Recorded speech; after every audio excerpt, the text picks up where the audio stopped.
you know, in the lane swap, add a turret. Yep. And also, again, I think that they do need Smithy on a Cinderhulk jungler. Rek'Sai is pretty much the go-to Cinderhulk jungler now, as we've seen a lot of the other ones fall out of style. And that would be just fine. If CLG can slow down Immortals early game, then I think that would be the best way to go for them to try and take down these undefeated players. Well, you mentioned slowing down the early game, and Zyrene talked about Huni liking to counterpick and win lane. The Quinn ban might unlock Fior for Darshan, but first off, they've got to grab the Graves as the first champion here. Nidalee's available, but not first pick this time around, breaking the trend. So they still could go with the tank from Smithy and have Graves in the top lane. It is a flex pick. It's a very powerful flex pick. Yeah. But it could be a alternate plan here for CLG, and they could go jungle Graves and try to bring that extra damage from Smithy's position. And we'll see what these guys end up going for. Immortals now to make their choices. Once again, Kindred is up. We see her somewhat frequently in champ select, but it's going to be Nidalee for Rain over here. Wants that above the other options. And the Callisto for Wild Turtle will allow Adrian to engage or be safe at all times. Yeah, let's see if he can repeat the success that Dardoch showed earlier in game 1 of the day. As you said, though, you know, Quinn being banned out and Fiora still up. Top laner's yet to be locked in. The thing is, we mentioned, you know, oh yeah, Pobelter's played a different champion every game. He's so diverse. Huni as well has had these counter picks for top lane that nobody saw coming. You know, he had the Cho'Gath, specifically for the Rise. He's really expanded his champion pool since his European days, European LCS days, and it's very scary to early pick a top laner versus Huni at the moment. But Immortals are red side, so at some point CLG have to show who their top laner is if Immortals want to wait long enough to get Huni his matchup. Immortals get to choose which solo lane will be counterpicked. Yeah. Pobelter not the most lane dominant striving player, but we'll see what he ends up doing in this game. Smithy and who he pick up champions. They're going to pick the bottom lane here for Stixley and Aphromoo. And wow, right away Soraka and Lux come through, and look at all this poke. Ooh, yes, that is going to be a scary siege. We again get to see Adrian Soraka as well. Not only is it a lot of poke, but it's a lot of sustain, so they can keep the siege up.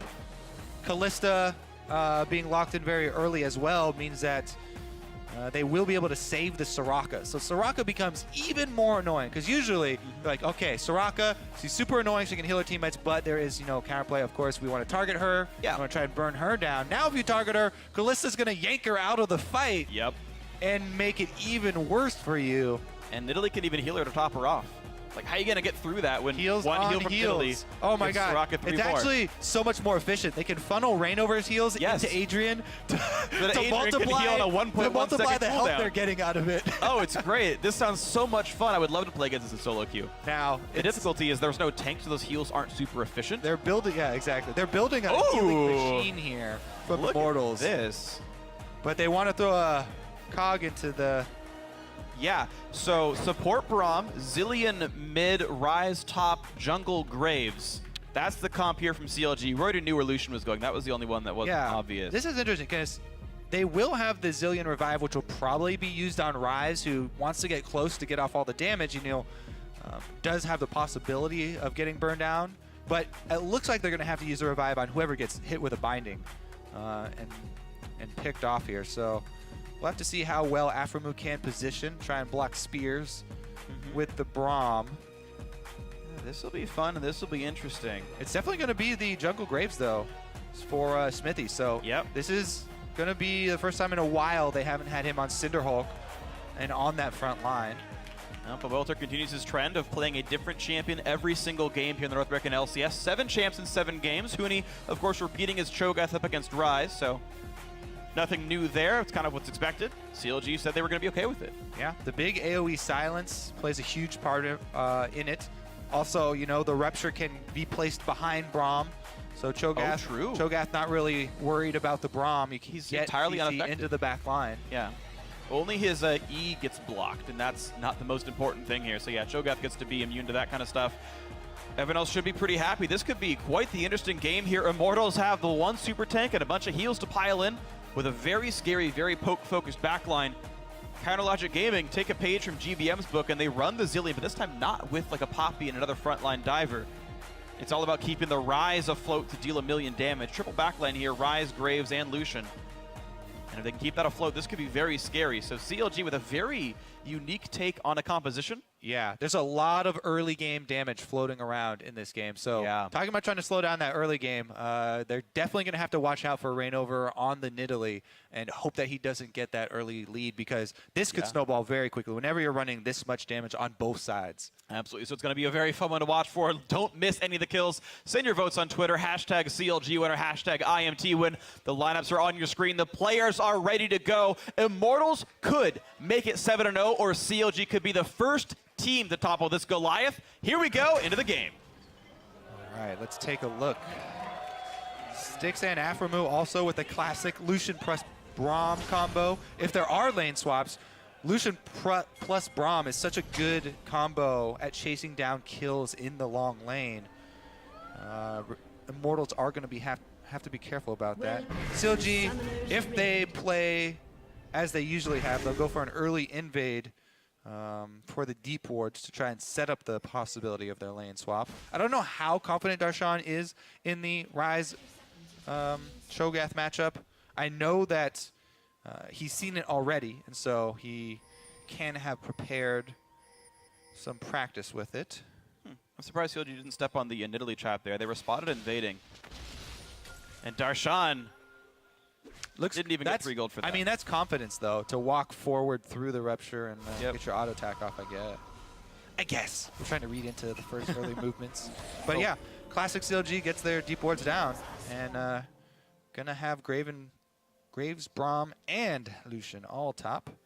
They did not step on the trap because they're going to use it to their advantage. Use it to deal like 40 damage. I'm actually going to look at the amount it deals. Well, it also will delay the minute damage that the small Krug. It won't chase in. It'll be rooted. So. Oh, this actually could be more enticing. Oh, this could be talking about Braum plus Lucian chasing down kills. Hits Wild Turtle, gets a heal, flashes away to stay alive. And that is flashed down, but after will take quite a bit of damage. And CLG have to be kind of worried about this. Of course, the Krug's leashed to the right because that's where Nidalee was, and she's the one who aggroed them technically. Slightly slow start from the CLG duo lane. They'll be fine. Yeah, I'm curious to see if they can capitalize on that flash, because it is the Kallista's flash, and now Adrian's just going to play far back in the lane and try and spam heals, save all his health to help out Turtle. Oof. Styx taking the damages, but he's going to be okay. Missed 1 CS in the first wave. Wild Turtle gets them all. And we are getting ourselves into the game. Now we have mirrored lanes, of course. So Darshan is 1v1ing Huni. Neither did very heavy leashing for each other's junglers, so they're just getting full XP. Yeah, interesting, because the junglers starting on opposite sides here. Rainover has a chance to influence the Ryze lane early. And you'll always talk about getting Ryze behind early, attacking him while he's trying to ramp up, while he's building, before he has a chance to build all of his mana items and become that huge threat. With the crowd control setup possibilities from Cho'Gath, Rainover could make an early visit down there from right behind Darshan and maybe blow his flash early. Huni has been accurate, although he's not rewarded with much damage since it's level 1. Huni buying time. Sometimes you can time the knock-up to make him miss CS, get him out of range with the slow and everything. Otherwise, he's not getting a whole lot done. Also, you can also fish for player tendencies early on in the lane. Try and see which way your opponent will dodge. You know Riv did that in the Bilgewater Brumble? Yes, I know. Yep. And he kills you. Yep. Because he noticed your patterns. Rainover is going for the early move down bottom. Ooh, maybe they'll get a knock up on Darshan. A lot of damage. Rainover, though, can't stay because he is here. No root comes out from Darshan. Let me see. No. Did he even have it yet? Yeah. Okay. He might have been, I think, silenced during the whole thing, and Rainover got away as fast as possible to not get chased down. True. And he should have landed the full combo there. So tricky things, but yeah, some damage dealt. And crucially, Huhi's TP is now down. He's missing XP and gold in the wave. He's going to come back now for the second half of it. Yeah, it's interesting because even though CLG lane swapped, Rainover still has a huge early game presence because it was answered up top. And he does get out a large cooldown from CLG, but not rewarded with the first blood this time around. Rainover has gotten first blood for his team, or assisted in it every single game that Immortals have played. Pretty insane. Easy shield from Pobelter. Doesn't really take any damage there. The trade of mana is actually in Pobelter's favor, and he'll regen the rest of that health back up, no big problem. Who he forced. Oh. Big problem. That's like 50 gold. Rainover actually takes away the Raptor. Perfectly plays around Who he's bomb tendencies. Beautiful stuff there. Rainover gonna try and continue pressuring this Rise early. They're not even going for really a kill here, just the pressure to make him miss CS. Even with Smithy coming bottom, it would be hard to salvage that CS. And maybe he'll even have to face check. Okay, so teleport is burned. Rainover already backing. Darshan will be fine. Yeah, TP's on a minion to make sure it doesn't miss any XP, but takes 400 damage as a payment for that. Maybe not ideal, because now he chugged a potion, and that already pays for the minion he would have gotten. Not too big of a deal, though. Immortals on a slight gold lead here, most of that being the Nidalee tax if she exists in the game and farms really well. Got to point out here how well Pobelter is working around the bombs, because you see the harassing, like, oh, nice good chunk there. But while he's landing skill shots and focusing on landing his abilities, he's also working around the zone that the bombs have created. He was able to dodge both bombs there to come out with a very, very profitable trade for himself. And Rainover continues aggressive jungling here, taking away Smithy's topside jungle. Rainover has been able to earn himself a lead over Smithy already, and Smithy is coming to the side of the jungle, so he will be in a hole, wasted a lot of time, plus the Wolf scouts him out, so Rainover knows not to go too deep. They've called Lux up. They want this one to happen, all five could be around, and Rainover's going to get hit up on the Braum Q afterward, puts the shield up, holds in front. Smithy on the wrong side of this one, gets cut down for first blood, and yet again, Rainover, 7 for 7, getting his team first blood. And Pobelter roams up first on the Lux. Smithy walks right into him. Easy binding land there. And Immortals clean up the first blood, keep their streak alive. Oh, no, man. The Wolf was following Smithy the entire time. Yeah. Pobelter just happy to land that one. It's going to mean outer turret goes down here, so good stuff by Immortals. They give the gold over to Huni. $345 for him. Or gold, I suppose. Someone who's ripped is in America or something. Actually, a lot of countries use dollars. I was going to say they have, Canada, Australia, Hong Kong. Oh, here comes the Braum Lucian. It's not the long lane, though, because they do have turrets, so Flash will be enough to get Huni back to safety. He does have to blow an important summoner, though.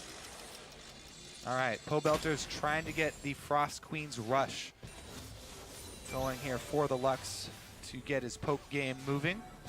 And that is definitely one way to snowball this game for this comp. Trying to get those Frost Queens just to set up the pick. Since Rainover is also having a good early start for himself, if you land the binding, there's a lot of long-range damage that can come out of Immortals. Whoa, aggressive stuff here, but Adrian right next to the turret is going to keep that from being anything there. Huni took some damage from a Braum Q, and they could have went for the trade, didn't choose to do that.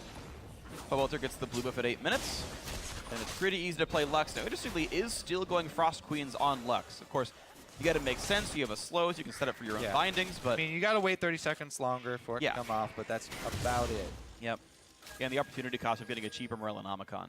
Interesting here how, though, even though Immortals tried to match the champion allocations of CLG in the lane swap, they're going to give up that top turret because Huni plus Soraka still not enough to wave clear. Meanwhile, down bottom, CLG have opted to keep Darshan down solo to try and hold on to this turret. And even with Rainover hopping over the wall and CLG getting vision of him, Darshan leaves the turret, so CLG are going to just give that bottom one up, it looks like. Yeah, giving up pressure for now, but with Wildfiddle being alone, Darshan is safe in that lane for the time being. Nice binding by Pobelter, auto attack into a shield to keep alive.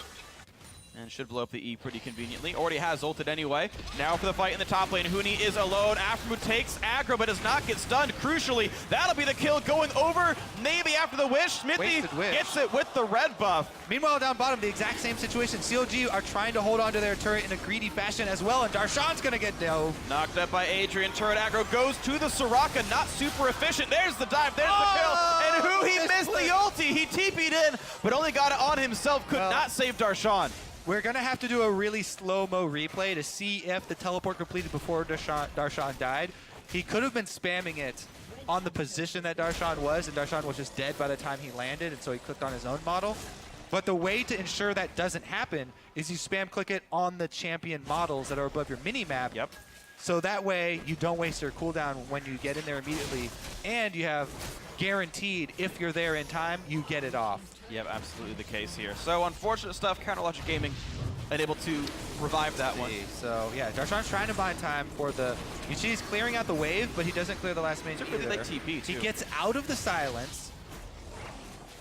Okay, so here comes the TP. Darshan's alive, dead. Okay, Oh, so wow. he had no chance to get that off. So it wasn't like a misclick or anything, but if he had been spamming the model over your mini-map, then yeah, at least could have held onto the cooldown. It won't be a big deal, but Yep. meh. Yeah, just unfortunate. Things to TP learn. TP felt late as well. That would have been enough to save him on top of that. But all said and done, Immortals doing quite well for themselves. 1,500 gold up, pressuring the lanes quite nicely. Nice micromanagement there by Huhi to make sure the bomb kills off the cannon. But Immortals are doing quite nicely for themselves. Turrets are equal, but it's a farm lead and it's a turret lead. Or sorry, a kill lead. Yep, and some deep wards as well from both teams on the side where they took turrets. Rainover, I think, was seen by the ward, and that's why Darshan is backing off right now. You can see Darshan backing off in the long lane. Rainover, I think, was seen by the super deep wards that have now expired, that were on both sides of the secondary Turk that CLG took. And you can see him, yeah, having to play very far back. Rainover hopes that Gromp was up. It wasn't, but puts some traps down to keep spotting Smithy as best he can. Nothing to clear for this Nidalee at all, so just puts his wards down and leaves. Tracker's Knife, Runic Echoes, and his cooldown boots in tow. Pretty standard build for Nidalee right now. Yeah, it's actually interesting how much... Ooh, nice play. He gets the bombs over the wall. You see that? He trinket wards the lane and hides behind a cliff. And he gets that one-way skill shot line of sight advantage. Yeah. I'm trying to already imagine how these team fights are going to go, because we're moving fairly quickly towards the mid-game. CLG, obviously, right now, what they want to do is just let Ryze farm up. They've got Ryze in the long lane. Darshan is just trying to soak minions out the turret. They want to keep it there.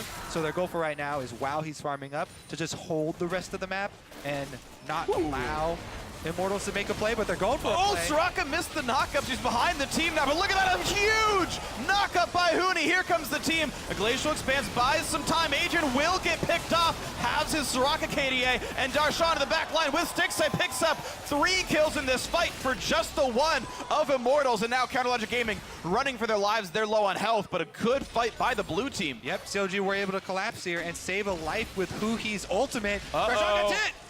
Huni's almost in range. He can kill off Stixay. Rune prisoned up, walks in, noms him down, gets the kill, and now Smithy's gonna get slowed. That means a silence. That means not quite a knockup. Pobelter gonna pick up Huhi. Overextension by CLG. They're gonna lose 3 of them for no reason at all. Darshan now to clean up. He's gonna get 2 back. What a weird fight. Darshan wins the Hunger Games. He's the final survivor. And CLG stick around, losing so many to the solo laners of Immortals. Pobelter and Huni picking up the slack there out of what was a huge win for CLG. But look at this, so much zones that you have to keep an eye out here. First of all, Huni with a huge knockup, and then Braum lays down a great ultimate to control that the middle pathway here. Pobelter actually tries to fire the laser down the exact same pathway. They end up getting the flash early, but here's where Stixay's farming minions. I think he knows he's dead. I mean, Darshan is trying to, zone Huhi for him, but unable to get him out. Yeah, maybe he was already cornered. He was just trying to get some money. But this is the re-engage by Smithy, sort of there. Frost Queens do come out. Pobelter gets the, ooh. Yeah, he spots Huhi. That was actually a really dirty flash bind there from Pobelter. Flashing away and firing the bind the opposite direction, landing it on Smithy. But in the end, Darshan gets the last laugh. Ryze with 3 kills now. Completed tier, completed rod. Pretty early progression for that Ryze, considering it was a lane swap. So Rift Herald picked up for Counterlogic Gaming on the back of that. That fight went 5-4. Immortals, though, with the only dragon kill of the game and still on 1,000 gold up. Also, as you can see there, with the purple flowers around Stixay, they picked up the Rift Herald for CLG. Or did you just say that? Is that why you looked at me? Okay. Yeah. But you told me who it was on. I didn't see which champion had it. So you added value, Kobe. Purple, baby. All right, well, CLG going for a dive. Oh, Rainover's taking so much punishment. Peltzer and Adrian keep him alive for now, and now Aframu's on the wrong side. Gets rooted up. Zillion revived just in case. This is actually hilarious. One team has Zillion, one team has Soraka. Both teams saving the lives of their teammates over and over. Darshan presses past the turret. Heavily aggressive. Adrian jumps in to save his life. Flash and exhaust used, but that's a kill. That's two, actually. Wild Turtle off the over-aggression of CLG. Picks one up now, a two-man knockup thanks to Fate's call, who he's in the wrong spot of this one. Easy pickup for Pobelter, a 3-for-0 to Immortals. Rainover still on the chase. Smithy pretty durable, but not after that binding. That's going to be 4 people picked up. That was a 4 versus 5 Immortals win. Huni is pushing an open lane right now, so they're also getting free farm on Cho'Gath. He gets to freely stack his ultimate as well. A lot of value out of the free health that Cho'Gath gets by getting to his 6 stacks on Feast, and Huni is huge right now. Well, it's going to be a rough game now for Counter Logic Gaming after that. Pretty rough, Oh, but here comes the attempt. They want back in. Double bomb's going to be a 2-man stun. That is huge. Adrian will go down first. No one to heal. Now can they get Pobelter? Two hits on the passive. There's a bomb. They get the 4th, but there's not enough damage to kill him off. Rainover's here to defend. A good shield by the Lux keeps him alive. All right, so it's the other teleport that comes in.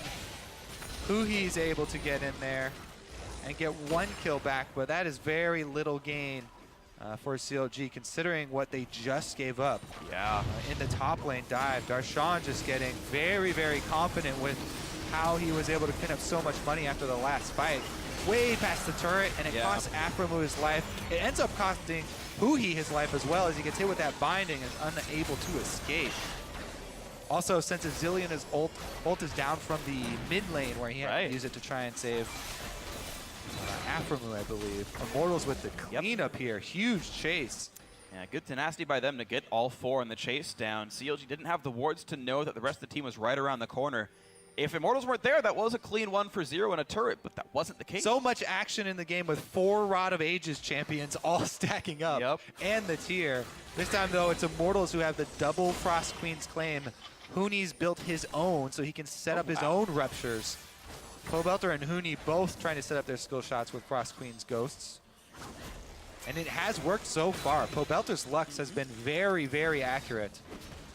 As far as the early game trash talk that we saw going on in the videos, Pobelter seems to have the advantage so far. Yeah, really nice stuff. I believe he was characterized as he's going to sit in lane more and not try to roam as heavily, and yet he's still got 6 out of 10 in the kill participation. Not bad at all. He's been part of quite a few of these fights. Lux doesn't have to run too far to be able to contribute. That's true. Just walk into the river and you're good to go.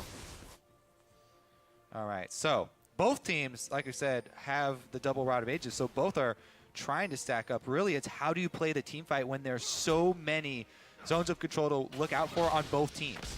I mean, it's just ridiculous what goes on when you fight in a jungle corridor, when Graves, Zillion, Braum are on one side, but the other side has Lux and Cho'Gath. So both teams are looking for these funnel points, and it really becomes who makes the big mistake of funneling and gets hit with the AoE first. So then watch out CLG and watch out Immortals. There is pick potential here on both sides. Aframu and Smithy play the ward control game, but Adrian does the same and just puts the ward right back down. Ray never gets rid of a blue trinket, throws a javelin, doesn't hit anything just yet.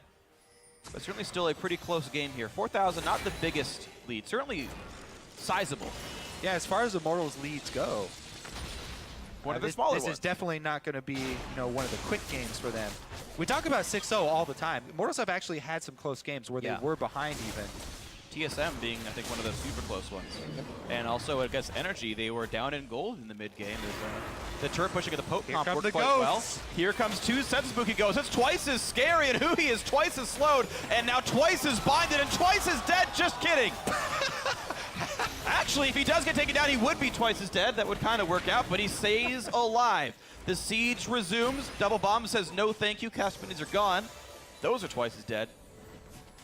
Rainover, Krug buff, true damage, chunks the turret a little bit more. More wave clear, just circles from far away. Huni and Pavelth are making their own Venn diagrams over time. All right, here comes the next line. Stixay gets Pulling, really but close. be careful. Rain never goes right in, and there's no revive up, so Smithy's got to be real careful. A lot of damage comes through. Turret goes down. Huni getting healed up in the front lines. They chase him, but they can't get it. And Rain over, no! He gets stunned before he can get the execute. Over-aggression, the name of the game. These guys will not die unless they overdie. These are honestly the most fun team fights to watch, as both teams have to worry about these giant fields, and then there's the Soraka plus Zillion surprise that are getting other people to overcommit multiple times from both teams. And this time around, CLG is the one to come out with the extra kill, even though Immortals actually get this turret down. So Stixay is baiting here. He gets hit with the spear. Rainover comes in.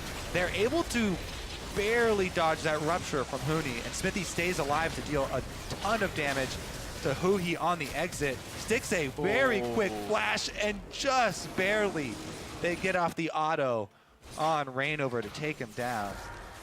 No Zhonya's completed for him, and doesn't look like he's going to build it either. Opting for the Abyssal, I think. Third item here. That's what it looks like. It's pretty magic damage heavy. I mean, it is double marksman for CLG, but Rise and Zillion definitely have some burst. Both teams are very magic damage heavy. Yep. Even though there was a double marksman on CLG, solo laners at this stage in the game do a tremendous amount. They mean quite a lot. Mercury tries picked up for Darshan. Makes sense with all the roots and such. Swifties can help you run away from him, but just getting out of him might just mean a little bit more. Huhi playing defense as best as he possibly can. Bombs and autos, keeping that one all right. Starting to lose out on CS a little bit. Eventually it gets hard for Zillion to knock down minions properly with the delay on time bomb. Yeah. So you'll see him start to bleed away CS. He actually, I actually thought that he had gone for the tier into Rod build, but it looks like he even skipped that early game. Yeah, only Darshan got tier. So Rod Morello's looks like for Huhi. I think getting into that CDR is so important. Morello's is so good after the buff. The 6.2 buffs to Morello's and Athene's are huge, I think. Not only, you know, was Frost Queen's lowered a little bit in value due to the 30-second nerf, but the buff to Athene's and Morello's is really huge. I think pretty much all AP mid-laners are going to be getting one of those items nowadays. It definitely seems like it. But they just play the wave clear game once again. I think at a certain point these teams realize that these dives aren't very successful. The ability to save one another. Yeah. Right? Dives work because you have exactly enough damage to kill them off, but then you're in a bad position, but it's 4v5, so it's okay. Yeah, exactly. But these people aren't dying, so you're just like 1v5 and getting killed. You rely on the numbers advantage after the full commitment into the center of the team. So seeing how these teams adapt throughout the game is going to be interesting right now, though it's still 6,000 up for Immortals. Definitely a sizable one. One that CLG has to respect, but you have Rise, and gold deficits don't mean as much when you have Rise. And Kalista as a champion, not as good of a late game as Lucian. Has to be in Rise's range to do anything ever in a team fight, really. And that can be scary. Aegis in for Adrian. Yeah, it's also really hard for Kalista to fight a team that even has Rise on it. Since Kalista has to get so close to him, I mean, Darshan's going to be very, very scary for Turtle. Yeah, so Turtle goes Maw second, or third rather. I think it's actually very smart to identify that Turtle needs some kind of durability against this is a quick Baron start here. Huni's walking up as well. They're definitely going to have to peel off. Yep. They're aware, but it at least makes CLG check and stay on their toes. Yeah. Good reaction by CLG. Not too much loss by Immortals. They run away quickly. Triple scrying orb here from CLG. It's going to be hard to pull that off. It gives away positioning, though. Look at this mid lane. Huni's got decent wave clear, and they've got Lux on the way. I don't think they should suffer too many. Yeah, you're right. A couple hundred damage in the turret, but otherwise they're fine. Darshan, rooted up. Looks like they're okay. All right. Mid lane defended properly. Well done, Immortals, but that does give positioning now back over towards Dragon. Immortals got the first two, but now CLG will get the first one of themselves. Yeah, for just the attempt on Baron, CLG are going to be able to claim a Dragon for themselves, which is actually significant. We've so often we downplay Dragon in this season, but number one, as always, at 6% is very big now, since everyone's on their 2-item power spike. So at 24 minutes, it's actually a very significant gain there for CLG that they didn't have to give anything up for. Yep. Totally agree. About 2,000 gold worth of stats around mid-game. That's roughly the number you're looking at. And that's being fair with it and only counting AD on AD champions and AP on the AP champions. It's certainly sizable. Yeah. And it, in a way, closes the gold lead, or at least removes the extra benefit that they had from those bonus stats. Yeah. Now I'm just looking to see if CLG have options besides a team fight, because both teams have so many team fighting, abilities that they can pull off if, if one does get the good AoE or one has vision advantage to get the initiation. But CLG, this Rise might get to the point where he can also be a split pushing threat. It's so scary to ever try that because there are 2 Frost Queens on the map, and picking off somebody in a long lane is pretty easy with that, especially with Nidalee running around with so much mobility. Speaking of mobility, I think it's going to just come down to an outplay in a team fight. Oh, silence on Smithy. He's going to get knocked up. There's the burst in! Oh. And he's going to get revived if he takes enough damage, but he's actually not getting hit anymore, so he's going to have to run away with 12 HP. Yep, nobody actually ends up dying, but 2 members of CLG are pretty much out of the fight. Aphromoo is so low. He's not going back, though, because of the threat of that Baron, and Immortals aren't going to go for it. CLG have wards. Ooh, he tried to heal off Relic Shield stacks, but he couldn't execute them properly. The damage was too high from the rest of the team. And both Frost Queens were used at the same time to try and get that pick, so no Frost Queens are available for the re-engage pick. They're playing the Baron bait. There are 2 blue trinkets up, though. CLG should not have to face check this one. They should be okay. And in fact, that bait doesn't turn into anything just yet. Huni and Rainover push in the mid lane. The rest of the team piles in as well. Aphromoo got time to recall. He's going to heal back up. He's going to be okay. As he goes towards Locket, an item that Adrian already has. Starting it up. Here's the attempt. They've got Stixay's blue trinket available. He's really far, though. Still a lot of damage being taken on this Baron. Down to half HP, but now regenning back up. They let it drop aggro. Oh, they started up again. But now they're taking a lot of damage. Adrian's going to run out of health eventually. Yeah, it's doing this. It's taking its toll on Adrian, but he's chugging potions. He's getting right back. Oh, Rainover. Yeah, I guess Rainover can heal everyone as well. So that attrition actually takes much longer than you might expect. Yeah, exactly. And especially if they use their funnel, their health funnel of Rainover healing Adrian into Adrian healing whoever else. Since Soraka's cooldown is so low, yep. They almost never have to have Rainover heal himself as long as Adrian's near him, and they can get a lot of value. Yep. Adrian is already cooldown capped. He just bought his last CDR item with the Forbidden Idol. Oh, yeah. Could be Ardent Sensor. I like that item a lot. We'll he see also if it ends up being it. Went for the combine there of the Oasis. Yeah, Talisman of Ascension doesn't seem to be really needed for this team, as they've got enough ways in anyway, using binds more than running at you. Yeah, I think maybe we'll see them start to stagger their Frost Queens. Yeah. Since there are so many opportunities for re-engagement, since both teams do have these heals or revives to save people. Now it's CLG starting it off, though. Immortals in the area. And they've got one Frost Queen's hit. Oh, the knockup on a Hoo-Hee. They don't have the range to quite pile onto him just yet, though. The CLG trying to take control back of this river. You've got to be so afraid of Immortals, though. They've got so much long-range burst. Yeah. And even the poke damage here. CLG do not have the heals. It's Immortals who have the double heals. CLG only have the full revive for an all-in commitment. In the small poke wars, Immortals are going to get the edge. Smithy hopes that Baron tags him. Does a little bit to Rainover. But CLG got ward control back over the Baron pit. They're doing a good job of fighting back this healing poking team. I mean, how hard is it to really keep on the map against Light Bindings, Javelins, and 2 healers? But CLG are doing it. Yeah. You have to do a lot of dodging and a lot of ward control here. Meanwhile, Huni is actually a full level above Darshan right now. And the lead is growing. A level and a quarter for Huni on the Cho'Gath. So he's getting to level 16. He'll be there way before Darshan. And that's really big for Cho'Gath. Yeah.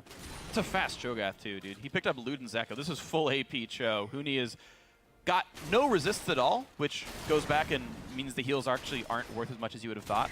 Yeah. It also means they don't have a front line. I mean, you can CLG can very easily just focus front line. If they have the time to do the sustained damage, yes. Wildcutter wants it, both are flashes, he binds Aphromoo, who's got the revive on, so he's gonna go back up, and now Adrian finds Stixay, the silence, the QSS, the dash away, he's gotta run fast! And now Hoo-Hee caught up by Huni, Stixay goes down to Wild Turtle!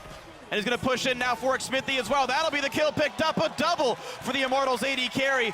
3 kills overall in this fight. That will mean Baron. That is going to be a very easy Baron here for Immortals. They finally did get their pick. The Frost Queen spam. Lux is able to find them. And that's a very easy collapse. Now, how many turrets will they be able to get, though? CLG are going to try and hold on to their inhibitors, at least. Their inhibitor turrets. I think Immortals should have a pretty easy time of zoning CLG off of these two outer turrets, mid and bottom, just because there's so much spam that comes out of the Spears, Lux, as well as Cho'Gath at the turrets. It's very dangerous for CLG to try and defend those. But here it is, Wild Turtle initiating with the Callista, and the flash from Pobelter to land on Aphromoo. Even though they have the revive, it doesn't do anything except delay his death. Then Turtle, with Adrian at his back healing, 2v1s into the enemy jungle here, and Turtle takes down both enemy AD carries, proving superiority. And the Callista chase there. And they're going to push in. The question is, how many turrets can they get? We're looking at mid lane tier 2 right now. Wild Turtle getting harassed down under the turret. Who he knocked up, who he nearly gets killed, but he gets the ulti off in time to not be killed for real. Revives back up. Minions are dead. Immortals have to kind of backdoor this. The cannon is actually too far away to remove the armor from this, so it's a slow process. But here's the next wave. This should be the turret kill. This should be number 1 for Immortals. This comp from Immortals, though, is like a classic siege where they starve you out. Although CLG can dodge skill shots for a while, eventually something hits and they run out of health. No more provisions. Meanwhile, Immortals have a constant supply coming from the Nidalee plus Soraka, and they just slowly work their way inside. There you go. Mid lane inhibitor gone. 31 minutes and change. Immortals looking to continue this streak to 7 wins in a row without a loss. As they push in towards bot lane tier 2, that wave is pushing up. Immortals can just cut off the CLG wave, ensure that everything goes according to plan. Full health turret's not going to be that way for long. Yep. Number 2 outer should go down as well. So, man, Immortals didn't even stop at outers trying to gain money. They're taking inhibitors very early on. The supply line still holding strong for them, and CLG can't hold out. A lot of damage done to who inhibitor gets healed right back up. Doesn't mean much. Aphromoo now puts the shield up, gets chunked down to 1/4. A lot of Ren stacks in him as well, but no way in yet for Wild Turtle. Not quite the knockdown to 60, but it zones the team back. Now's the engage. Wild Turtle taking a ton of damage, and in goes the team, but they just can't kill him. There's too much healing and too many shields. And there's the collapse. There's 4 kills. They might make it 5. Stixxay running for his life, dodging everything he possibly can. Wild Turtle has dodged this, rends him to death. The ace for Immortals, and the game is gonna go to them. CLG down to 4-3. Immortals 7-0. What a brutal comp there from Immortals. Yeah. They spent about 12 minutes trying to find a way in. They had the poke, they had to heal. They had so much time to look for it. Yep. You can see there even at the end. Turtle on the front line gets fully stunned. Should be 100%, but receives constant healing from both Nidalee and Soraka, and the shields from Pobelter. Is able to hop all the way back. Plus, he even has a Maw for himself. Pops his own shield. And doesn't end up going down. So Immortals remain undefeated, extending their streak to 7 games in the North American LCS. Yeah. And CLG, with double marksman and Rise, you'd think they could burn through a front line fast enough. Like, to me, there's sort of 2 ways that you deal with a Soraka, and it's you get to die for with Assassins, so you can't do anything, or you just out DPS for healing because there's no other choice. They do have the 1 Ignite from Aphromoo, actually. That wouldn't affect it healing. Changed, yeah, it changed now, so it doesn't even help. No, you have There's nothing!